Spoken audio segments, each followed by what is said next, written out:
প্রত্যেককে স্বাগত জানাই। বিপিএসসি টিআরই 3 যে কাউন্সেলিংয়ের ডেট সেটা কিন্তু ধাপে ধাপে পিছোচ্ছে এবং আজকে কিন্তু নতুন যে কাউন্সেলিংয়ের ডেট সেটা দেওয়া হয়েছে। অলরেডি আমি গ্রুপে দিয়ে দিয়েছি, তোমরা একটু দেখে নাও।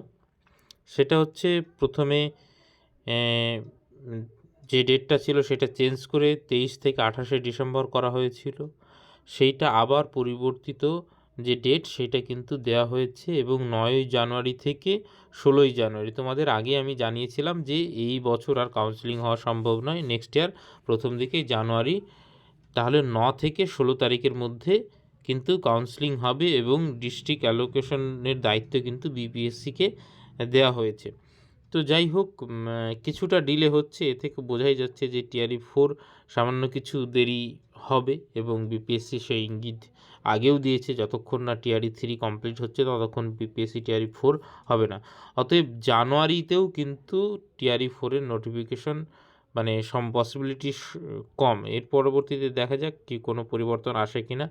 বিপিএসসি টিআরই 4-এর কোনো আপডেট থাকলে নিশ্চয়ই সেইটা নিয়ে আলোচনা পরবর্তী সময়ে হবে। আপাতত এইটুকুই আপডেট ছিল। সকলকে অসংখ্য ধন্যবাদ। তোমরা যদি যুক্ত হতে চাও, আমি গ্রুপের লিঙ্ক দিয়ে দিচ্ছি কমেন্ট সেকশনে, সেখানে গিয়ে গ্রুপে যুক্ত হয়ে থাকতে পারো। ফার্দার কোনো আপডেট আসলে নিশ্চয়ই তোমাদেরকে দিয়ে দেওয়া হবে গ্রুপে।